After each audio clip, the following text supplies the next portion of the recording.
वंदे मातरम। इस वीडियो में आपका स्वागत है। बहुत बहुत धन्यवाद। आज हम चर्चा करेंगे इन्वायरमेंटल इकोनॉमिक्स में efficiency conditions and market failure का।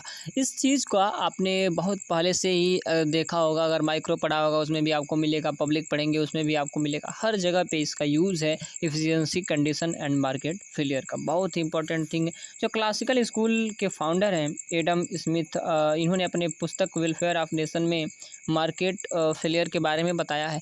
और अगर आप देखें तो disturbance in demand and supply ledgers fair, अर्थात इसका मतलब ये है कि जो डिस्टर्बेंस होता है डिमांड और सप्लाई में, अर्थात मांग और पूर्ति पक्ष में जो डिस्टर्बेंस होता है उसके कारण अगर जैसे ही डिस्टर्बेंस होता है उसमें, अर्थात दोनों में कहीं भी घटाव या बढ़ाव होता है, बैलेंस नहीं होता है, दैट इज़ मार्केट फेलियर।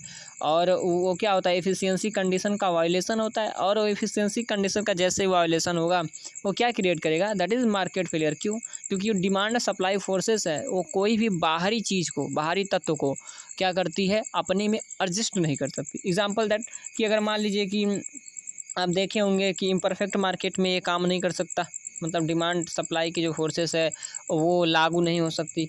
अर्थात हम बोल सकते हैं कि जो individual force of demand and supply जिसको एडम स्मिथ ने कहा था वो लागू नहीं हो सकता।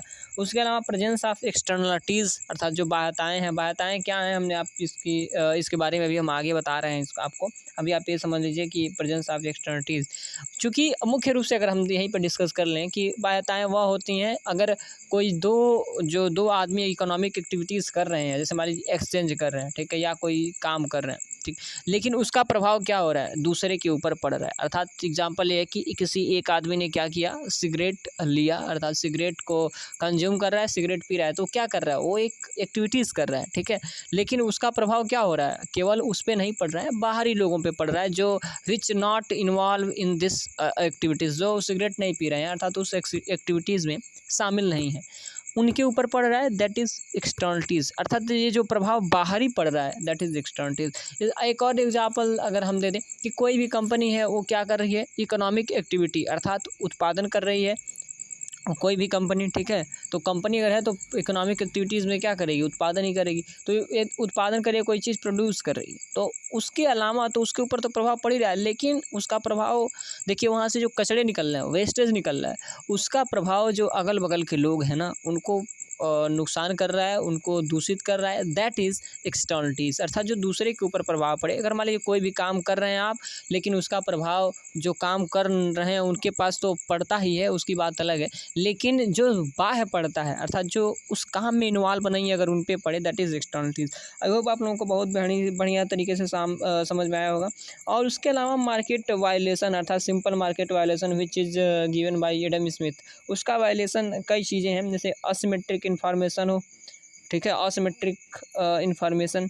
उसके अलावा प्रॉपर्टी राइट नॉट डिफाइन, ये सबसे इंपॉर्टेंट है जो हम इन्वायरमेंटल इकोनॉमिक्स में देखेंगे, which is property right not define. तो चलिए अब मुद्दे पे आते हैं, जो मार्केट फेलियर है ना। अब हम मार्केट फेलियर के बारे में चर्चा करेंगे, क्योंकि हमने बताया है कि मार्केट फेलियर जैसे एफिशिएंसी कंडीशन का वायलेशन। देखिए, सबसे पहले स्टेप में हम देखे हैं कि डिमांड एंड सप्लाई में जैसे ही डिस्टर्बेंस होगी तो क्या होगा, एफिशिएंसी कंडीशन का वायलेशन होगा, ठीक है, और एफिशिएंसी कंडीशन का वायलेशन होगा, दैट इज़ मार्केट फेलियर। सबसे इंपॉर्टेंट चीज़ है। और उसके कई कारण होते हैं ना, जैसे देयर आर मेनी कारण, हमने इसके पहले बताया है कि कई कारण हैं, लेकिन इनमें से जो 3 मुख्य कारण है ना उसको हम चर्चा करेंगे।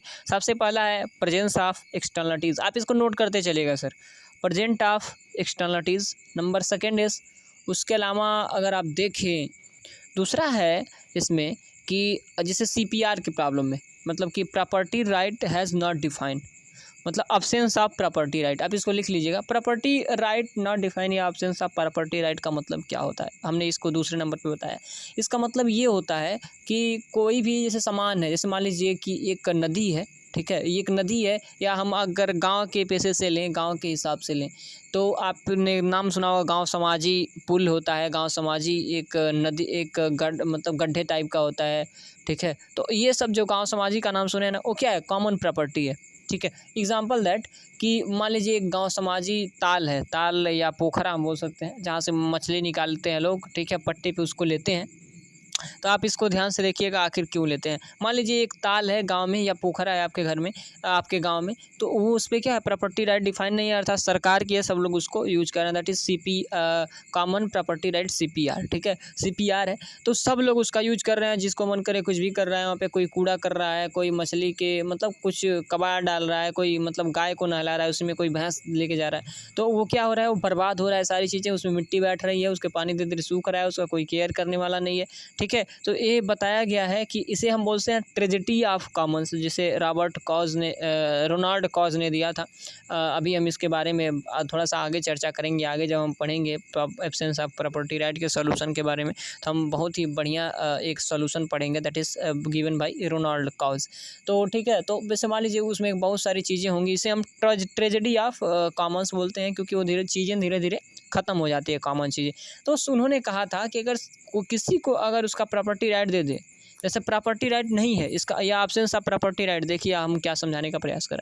एब्सेंस ऑफ प्रॉपर्टी राइट इसका मतलब ये है कि गांव में किसी को या मतलब किसी को भी, किसी भी व्यक्ति को उसका प्रॉपर्टी राइट नहीं है, अर्थात कोई भी किसी को अधिकार नहीं है उसको रेगुलेट करने का, उसको चलाने का, ठीक। लेकिन जैसे ही प्रॉपर्टी राइट डिफाइन हो जाता है, मतलब मान लीजिए कि सरकार किसी को भी प्रॉपर्टी राइट दे देती है, जैसे मान लीजिए किसी एक किसान को दे दी, किसी एक आदमी को दे दी, तो अपने आप एफिशिएंट में हो जाएगा, अर्थात उस जो संपदा है उसका वायलेशन नहीं होगा, वो बच भी जाएगा और उसका कोई नुकसान भी नहीं होगा, आप समझ रहे हैं। अर्थात अगर मान लीजिए हमने ये सारी चीज़ें आपको मिल गई, अर्थात किसी एक आदमी को या किसी एक किसान को दे दिया गया, तो वो क्या करेगा, वो किसान अपने पैसे, मान लीजिए पैसे दे के सरकार देती है, कुछ पैसे लेती है, तो सरकार वो क्या करेगा, व्यक्ति किसी ना भैंस को आने देगा ना गाय को आने देगा उस पोखरे में, केवल मछली डालेगा और फिर मछली पालन करेगा, उसका रख रखाव भी करेगा, बढ़िया पानी भी डालेगा, तो वो नेचुरली एक काम भी करेगा, एक प्रोडक्टिव काम भी करेगा, फिश उत्पादन कर रहा है, और उसके अलावा उसका अस्तित्व भी रहेगा और बहुत सारी चीज़ें रहेंगी। तो ये हमने प्रैक्टिकल बताया आपको। तो इसीलिए रोनाल्ड कॉज का एक बहुत बड़ा योगदान है, उन्होंने कहा था कि इस तरीके से हो सकता है, अर्थात प्रॉपर्टी राइट इस अगर सरकार डिफाइन कर दे तो क्या हो जाएगा, तो वो जो कॉमन प्रॉपर्टी राइट है अर्थात CPR, उसका मतलब सोल्यूशन हो जाएगा, ऑप्टिमम लेवल ऑफ वेस्ट या ऑप्टिमम लेवल ऑफ पोल्यूशन अपने आप हो जाएगा, और वो जो संपदा है वो भी क्या रहेगी, सुरक्षित रहेगी। अगर आप देखेंगे, जैसे मान लीजिए कि कोई भी अगर प्राइवेट इन्वेस्टर, अगर हम माइक्रो पढ़े हैं, मैक्रो पढ़े हैं, तो आगे अगर देखेंगे तो संतुलन किस प्रकार से होता है, हम संतुलन कहाँ पे निकालते हैं, जहाँ पे MR=MC होता है, अर्थात जो मार्जिनल उसकी रेवेन्यू आ रही है वो मार्जिनल कास्ट जितना लगता है उसके बराबर, तब जाके क्या हो रहा है, डिमांड जो सामान्य डिमांड सप्लाई है उसके आधार पे कीमत का निर्धारण होता है। लेकिन अगर मान लीजिए कि एक्सटर्निटीज़ को जोड़ दिया जाए, ठीक है, जैसे मान लीजिए जो भी एक्सटर्निटीज उससे जनरेट हो रही है उसको भी अगर सरकार इंक्लूड करे, क्योंकि पोल्यूशन बहुत ज़्यादा हो रहा है, तो उस समय क्या होगा कि जो अभी तो जो वहाँ पे जो था ना, जैसे MC, दैट इज़ MPC, अर्थात एक होता है MC के दो भाग हैं, एक है MSC मार्जिनल सोशल कास्ट, और एक MC के दो भाग हैं MPC अर्थात मार्जिनल प्राइवेट कास्ट। तो अब तक जो निर्धारण हो रहा था ना, that is marginal private cost, अर्थात क्योंकि प्राइवेट इन्वेस्टर यूज कर रहा है। देखिए कोई बहुत बड़ा वो ट्रेजेडी नहीं है, ये बहुत ही ईजी चीज़ है। तो इसमें जाहिर सी बात है, तो आपने देखा होगा कि प्राइवेट इन्वेस्टर कैसे इसका कीमत का निर्धारण करते हैं। लेकिन जैसे ही MSC शामिल करते हैं ना, तो MSC इक्वल टू होता है MPC प्लस MEC, अर्थात MPC जो अर्थात जो प्राइवेट कास्ट है वो भी लेंगे, लेकिन उसके साथ साथ जो एक्सटर्नल कॉस्ट है, जैसे मान लीजिए कि अगर पोल्यूशन जो कर रहा है वो फैक्ट्री, हम आपको सब बता रहे हैं धीरे धीरे, जो फैक्ट्री पोल्यूशन कर रहा है ना, तो उस एक्टिविटीज़ का प्रयोग क्या हो रहा है, उसका समाज पे जो पड़ रहा है, तो उससे क्या करेगा, तो उससे क्या करेगा, सरकार उसको शामिल करेगा ना, जो उससे पोल्यूशन हो रहा है उसको भी मॉनेटरी के रूप में, अर्थात पैसे के रूप में उसको गिनेगा, और उसको गिनने के बाद सरकार एक अनुमान लगाती है और उसके हिसाब से उसको क्या करती है, मतलब एक्सटर्नल कॉस्ट सरकार उस पर लगाती है एज ए टैक्स के रूप में। जैसे मान लीजिए पॉल्यूशन टैक्स हो गया और बहुत सारी टैक्स, इसको कई नाम से, लगभग 40 नाम से जाना जाते हैं, लेकिन एज इट इज़ वो पॉल्यूशन ही है, ठीक है। तो जब MSC के रूप में अर्थात सोशल अर्थात सोसाइटी को सब शामिल करेंगे, तो इस स्थिति में क्या होगा, मार्केट फेलियर होगा, और मार्केट फेलियर होगा, ठीक है, तो किसके द्वारा होगा, ये केवल जैसे मार्केट फेलियर होगा तो किसके द्वारा सॉल्व होगा, it is only by government, ठीक है। चलिए, अब हम एक फिगर के द्वारा देखिए आप इसको देख सकते हैं। यहाँ पे एक फिगर है और एक एमपीसी है जहाँ पे उत्पादन हो रहा है, ए पे संतुलन है और एम पे क्या हो रहा है, उसका आउटपुट निकल रहा है, ठीक है। और जो आपने इसमें अगर आप देखेंगे फिगर में तो एक्स एक्सिस पे आप देख लेंगे कि रेवेन्यू और कॉस्ट है और फिर वाई एक्सिस पे क्या है, आउटपुट है, ठीक है। चलिए, अब देखिए इसको आप कभी कभी तो ऐसा होता है लोगों में कि एक्सिस को लेकर दिक्कत होती है कि हम इसको कहें एक्सेस या इसको कहें एक्सेस, तो इट डजेंट मैटर। आप किसी भी अक्ष को एक्स मान सकते हैं, किसी भी अक्ष को वाई मान सकते हैं, ठीक है।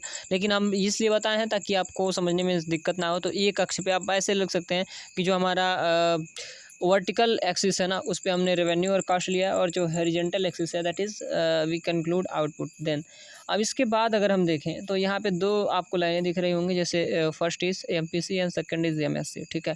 और यहाँ पे एक पैरेलल एमएससी और जो एमपीसी है दोनों एक पैरेलल देखेंगे कि पैरेलल एक रेखा की तरह है। एमएससी क्या बताता है, एमएससी ये बताता है कि जो जिस पे देखिए जिसका संतुलन बी पे है, आप चित्र में देखें, और उसका जो आउटपुट लेवल है वो एन है, ठीक है। लेकिन जो एमपीसी है उसका जो संतुलन है ए पे है और जो उसका आउटपुट लेवल है वो यम है। और यहाँ पे जो एक पैरेलल रेखा है आर एम आर, हमने क्या है, ये जो परफेक्ट मार्केट है उसकी डिमांड है, ठीक है, जो ए आर और एम आर है।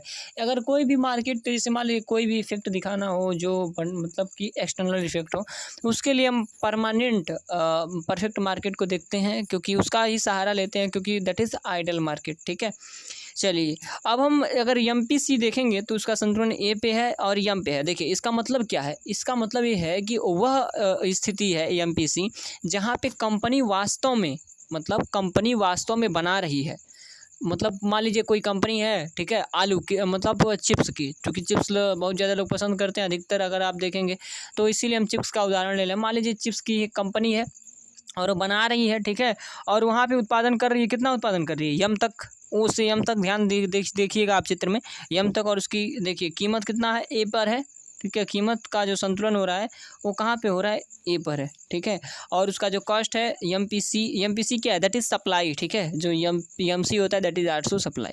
अब उसके अलावा अगर आप देखेंगे तो जो बी पे संतुलन है ना, बी पे संतुलन क्या बता रहे हैं, वो है एमएससी अर्थात मार्जिनल सोशल कॉस्ट। और ये बता रहा है एमएससी कि इतना सोशली डिजायरेबल है, अर्थात इस पे अगर बी पे संतुलन हो, अर्थात उसकी सप्लाई अगर बी पे हो और उसका आउटपुट लेवल केवल ओ एन हो ना, मतलब वो केवल ओ एन तक ही उत्पादन करे, तो उतना ही सोसाइटी की मांग है, अर्थात सोसाइटी उतना ही चाहता है ओ एन। तो उसके अलावा अर्थात तो कितना मतलब वो उत्पादन कर रहा है ओ एम, और ये जो सोसाइटी की मांग है वो कितना है, उत्पादन ओ एन। तो जो यम और एन एक्स्ट्रा आउटपुट है ना, वो क्या है, मिस एलोकेशन है। अगर आप देखेंगे ना तो बार बार अगर फिस्कल पॉलिसी आपने पढ़ा होगा मैक्रो इकोनॉमी में, तो क्या देखते हैं कि जो फिस्कल पॉलिसी का जो मतलब ऑब्जेक्टिव है, उद्देश्य है, वो क्या है कि मतलब allocation of resources, best allocation of resources. तो यहाँ पे क्या दिक्कत है कि यहाँ पे क्या है, मिस एलोकेशन, अर्थात जो यम से और यन में जो रिसोर्सेस लगे हैं वो फालतू के हैं, वो सोशल को अर्थात समाज को नहीं चाहिए, क्योंकि उससे बहुत ज़्यादा पोल्यूशन हो रहा है, जिससे समाज की क्या हो रही है, स्थिति ख़राब हो रही है वो। क्योंकि देखिए जितना ही इकोनॉमिक एक्टिविटी होगा उतना ही पोल्यूशन होगा। तो इसीलिए क्या दिक्कत है यहाँ पे, सोशली वो एक्सेप्ट नहीं है। क्या कितना एक्सेप्ट है, केवल ओ से एन तक एक्सेप्ट है, उतना ही उत्पादन मतलब कि समाज को चाहिए, और उतना पोल्यूशन जनरेट होता है, वो ऑप्टिमम लेवल ऑफ पोल्यूशन होता है, उसका कोई मतलब इफेक्ट बहुत ज़्यादा नहीं होता है। वो सिंक कैपेसिटी इन्वायरमेंट की जो होती है उसको ऑब्जर्व कर लेगी। आई होप आप लोगों को मैं कोशिश कर रहा हूँ कि आप पूरी तरीके से आप समझें, तो आप आराम से मतलब एबल हो जाएंगे कि आप इसको बढ़िया से लिख पाएँ। चलिए, अब हमने बता दिया है कि ओ एम जो है ना वो प्राइवेट आउटपुट है, और फिर जो ओ एन है वो सोशल आउटपुट है, ठीक है। अब जो एम एन है वो एक्स्ट्रा है, ठीक है, एक्स्ट्रा या ओवर प्रोडक्शन जो सोसाइटी को नहीं चाहिए। तो यम और एन में लगा जो रिसोर्स है वो क्या है, एक्स्ट्रा है, जिसकी ज़रूरत यहाँ पे नहीं है। इसका मतलब ये है कि वो मतलब अगर यहाँ पे रहे नहीं है वो रिसोर्सेस, इसका मतलब ये है कि कहीं ऐसी जगह होगी, ठीक है, चूँकि आपने देखा होगा कि ऊर्जा और मैटर कहीं मतलब न ख़त्म होते हैं ना डिस्ट्रॉय होते हैं, तो कहीं ऐसी जगह से वो आया होगा, मतलब कहीं ऐसी जगह, मतलब इसका मिस एलोकेशन है, क्योंकि ये प्रॉपर मतलब पूर्ण तरीके से यहाँ पे परेटो एफिशिएंसी कंडीशन वायलेट हो रहा है, ठीक है। तो एमएन जब एक्स्ट्रा रिसोर्सेस है, ये कहाँ से आया है? जहाँ पे ज़रूरत होगी, हो सकता है किसी क्षेत्र में ज़रूरत हो लेकिन वहाँ पे रिसोर्सेज उपलब्ध नहीं है और यहाँ पे एक्स्ट्रा है, इसका मतलब यही है कि यहाँ पे एक्स्ट्रा है और कहीं पे इसकी कमी हो गई, इसीलिए दैट इज़ मार्केट फेलियर, क्योंकि इसको एडजस्ट नहीं कर सकता है बाज़ार की जो डिमांड और सप्लाई चेन है या डिमांड सप्लाई स्थिति है, ठीक है, मार्केट है जो एडम स्मिथ का। अब चलिए, अब दूसरा जो हमने पेपर इंडस्ट्री का अगर हम उदाहरण लें, ठीक है, तो आप एक देखिए इस चित्र में अगर आप देखें तो पेपर इंडस्ट्री का हमने उदाहरण लिया है, जैसे हमने इसके पहले इंडस्ट्री का उदाहरण लिया था। तो इसकी सप्लाई देखिए, उसी को हम समझाने का प्रयास करेंगे। यहाँ पे एक डिमांड कर्व है डी जिसे आप देख रहे हैं डी, वो डिमांड है, ठीक है, और जो यहाँ पे पीएस और एसएस है वो प्राइवेट सप्लाई और मतलब जो एस है वो क्या है, अर्थात सोशल वैल्यूएबल सप्लाई। इसका मतलब है कि जो सोशल लेवल पे ड्यूरेबल है वो सप्लाई। हाँ, चूँकि एक और एजम्पशन आप इसको ज़रूर लिखिएगा, एजम्पशन जो M E C is constant, ठीक है, जो यहाँ पे एम ई सी है ना, एम ई सी क्या है, जो एम पी हमने बताया M S C equal to होता है M P C plus M E C, हमने बताया है। तो एम पी सी और एम एस सी, ध्यान से सुनिएगा, एम पी सी और एम एस सी के बीच का जो डिस्टेंस है that is M S C. आप इस चित्र में देख सकते हैं, आप इस वाले चित्र में देखिए, अभी जो दिखा रहे हैं हम इसमें, तो इसमें अगर देखें तो एम पी सी और एम एस सी के जो बीच का गैप है दैट इज़ एम ई सी, ठीक है। आई होप आप लोगों को पूरी तरीके देखिए, इसीलिए मैंने बताया ना, देखिए कि एम पी सी क्या है, जो एम पी सी है वो एम एस सी है, दोनों पैरेलल लाइन पे हैं, ठीक है। तो पैरेलल लाइन क्यों है? क्योंकि जो एम ई सी है दैट इज़ कांस्टेंट, जो एक्सटर्नल कॉस्ट है, marginal external cost that is constant. I hope आप लोगों को पूरी तरीके से समझ में आ रहा है। पेपर इंडस्ट्री में डिमांड है और फिर पीएस और एस सप्लाई है। चलिए, तो यहाँ पे जो डिमांड है पेपर की वो इक्विलिब्रियम ऑफ, जो यहाँ पे ईएस देख रहे हैं ना, आप देखिए ध्यान से, तो यहाँ पे ईएस लिखा हुआ है, ठीक है। तो ईएस पे संतुलन है किसकी? सोशली डिजायरेबल की, अर्थात जितनी समाज को जरूरत है। लेकिन फर्म की क्या कहाँ पे संतुलन है? ई और पी पे, अर्थात मतलब प्राइवेट इक्विलिब्रियम पे। जो ईपी और प्राइवेट इक्विलिब्रियम बता रहा है, जो ईएस है वो सोशल इक्विलिब्रियम बता रहा है, जो पीएस है वो प्राइवेट सप्लाई बता रहा है, जो एसएस है वो सोशल सप्लाई बता रहा है, ठीक है। आई होप आप लोगों को क्लियर हो गया होगा। अब ईपी पे जो प्रोडक्शन है वो ओएम हो रहा है, ठीक है, लेकिन जो ईएस पे प्रोडक्शन है वो ओएन हो रहा है, ठीक है। तो यह आप हमने इसके पिछले वाले जो फिगर है उसमें समझाया है, तो आप इस पर ज़्यादा समझाने की ज़रूरत नहीं पड़ेगी। और हमने बताया कि वर्टिकल एक्सिस पे हमने प्राइस और कॉस्ट लिया है, ठीक है, प्राइस इस वाले में, और फिर नीचे क्या लिया है हमने, मतलब हॉरिजॉन्टल पे हमने लिया है यहाँ पे प्रोडक्शन, उत्पादन, ठीक है। चलिए, अब यहाँ पे अगर हम देखेंगे, ठीक है, ध्यान से देखिएगा, अब हम देखेंगे यहाँ पे जो यम और यन के बीच का जो गैप है ना, ये देखना बहुत ज़रूरी है।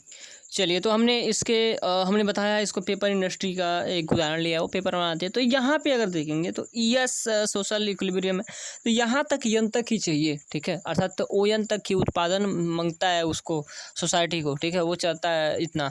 लेकिन जो ओएम है ना, वो प्राइवेट जो इन्वेस्टर है, अर्थात जो पेपर मिल का मालिक है, वो उत्पादन कर रहा है। तो इसमें क्या है, जो एम और एन है, in between there have some difficulties, अर्थात यहाँ पे जो है वो प्रॉब्लम है, जो उत्पादन हो रहा है यहाँ पे मिस एलोकेशन ऑफ रिसोर्सेज है, तो अर्थात जहाँ पे ज़रूरत होगी ये रिसोर्सेज कहाँ है, वहाँ पर नहीं है, दैट इज़ प्रॉब्लम, ठीक है। और ये क्या करेगा, एक्स्ट्रा पोल्यूशन क्रिएट करेगा, and that is result of global warming. हम क्यों पढ़ रहे हैं इसको, आखिर इस चैप्टर को पढ़ने की ज़रूरत क्या है? क्योंकि यहाँ पे क्या हो रही है, इससे ग्लोबल वार्मिंग हो रही है, इन्वायरमेंटल में दिक्कत हो रही है, मार्केट फेलियर से यहाँ पे इन्वायरमेंटल में दिक्कत हो रही है, जो बहुत ही हानिकारक है किसके लिए, हम लोगों के लिए, ठीक है। अब हमें पढ़ने का मतलब ये था कि हम क्या करेंगे यहाँ पे, अब हम यहाँ से एक प्रोसेस निकालेंगे, एक रिजल्ट निकालेंगे कि हाउ टू कंक्लूड इट, कैसे टैक्स लगाया जाए, टैक्स के माध्यम से या रेगुलेशन के माध्यम से। देखिए, इस जो चैप्टर है ना, ये सारी चीज़ें that is chapter of pollution, ठीक, पॉल्यूशन इकोनॉमिक्स, ठीक है, that is chapter of environmental pollution economics. आप इसको ध्यान से देखिएगा, ठीक है। तो एमएन क्या है, ओवर प्रोडक्शन है, ठीक है। तो जो फ्यूचर का जो एलोकेशन है, अर्थात जो फ्यूचर में जो हमें इसका प्रॉब्लम देखने को मिलेगा, क्या होगा, ग्लोबल वार्मिंग होगा, पोल्यूशन होगा इत्यादि। तो यहाँ पे है फैक्टर का जो एलोकेशन है वो क्या है, प्रॉपर नहीं है, दैट इज़ मार्केट फेलियर, ठीक है। हम इसे सही कैसे करें, किसके द्वारा, सरकार के द्वारा। जिम्मेदारी सरकार की है, ठीक है, लेकिन रिस्पॉन्सिबिलिटी क्या है, it is responsibility to government और authority to correct market failure. लेकिन इसके लिए एक चीज़ और है सर, इसके लिए एक चीज़ और है कि इस जो लोग हैं उनकी भी सहायता चाहिए। अगर वहाँ पे अवेयरनेस नहीं होगा तो ये कितना भी प्रयास करेगी सरकार, सही मतलब इसको सही नहीं कर पाएगी। दो तरीके से एक्सटर्निटीज़ होती है, एक है कि गुड प्रोडक्ट, एक गुड एक्सटर्निटीज़ होती है या पॉजिटिव एक्सटर्निटीज़, और एक होता है नेगेटिव एक्सटर्निटीज़। जो पॉजिटिव एक्सटर्निटीज़ होती है उसको सरकार बढ़ाने की कोशिश करती है। जैसे पॉजिटिव एक्सटर्निटीज़ का मतलब क्या है, सड़क बना रहे हैं तो अगल बगल क्या रेस्टोरेंट इत्यादि खुल रहे हैं, तो क्या करेगी सरकार, और प्रमोशन उसकी करना चाहती है। क्यों, क्योंकि उससे वेलफेयर बढ़ेगा। लेकिन नेगेटिविटी अगर मान लें, मतलब नेगेटिव अगर एक्सटर्निटीज़ है तो उसमें क्या होता है, उसमें ये होता है कि उसमें दुष्प्रभाव पड़ता है लोगों के बीच, अर्थात समाज में दुष्प्रभाव पड़ता है तीसरे व्यक्ति के बीच, अर्थात लोगों के बीच। तो इसीलिए सरकार उसको क्या करती है, टैक्स के माध्यम से उसे रिड्यूस करने का प्रयास करती है। चलिए न्यू टॉपिक एक देखते हैं इसमें, इम्पैक्ट ऑफ एक्सटर्निटीज़, अर्थात उसका प्रभाव क्या है। तो सबसे पहला देखिए, जो पहला कंडीशन आप इसको ध्यान से देखिए, वो है व्हेन एक्सटर्निटीज़ इज़ पॉजिटिव, अर्थात जब एक्सटर्निटीज़ है, अर्थात जो बायता है वो क्या है, पॉजिटिव है, बेनिफिशियल है, ठीक है। तो वहाँ पे जो एसबी क्या है, social benefit equal to PB plus EB, ठीक है। पीबी क्या है, प्राइवेट बेनिफिट, प्लस ईबी क्या है, एक्सटर्नल बेनिफिट, ठीक है। इसका मतलब ये है कि जो एक्सटर्नल बेनिफिट है वो क्या है, 0 से अधिक है, और जब 0 से अधिक होगा तो इसका मतलब है कि जो सोशल बेनिफिट है वो अधिक है, किसके द्वारा, प्राइवेट बेनिफिट के द्वारा, ठीक है। आई होप आप लोगों ने समझ लिया होगा। चलिए इसको एक एग्जांपल के माध्यम से समझ लेते हैं कि जैसे मान लीजिए कि एक चिमनी मतलब लगने वाला है, और चिमनी का जो एक आपने देखा होगा ना कि छोटी सी चिमनी होती है, बड़ी सी चिमनी होती है। तो जितनी बड़ी चिमनी होगी ना उतना पोल्यूशन कम होगा, जितनी छोटी चिमनी होगी उतनी पोल्यूशन क्या होगा, अधिक होगा। तो जब बड़ी चिमनी लगाने के लिए ज़्यादा पैसा लगता है तो, और फिर जो प्राइवेट इन्वेस्टर होता है उसको देने, उसको क्या मतलब है, उसको सरकार से क्या मतलब, उसको समाज से क्या मतलब, उसको तो पैसा कमाना है।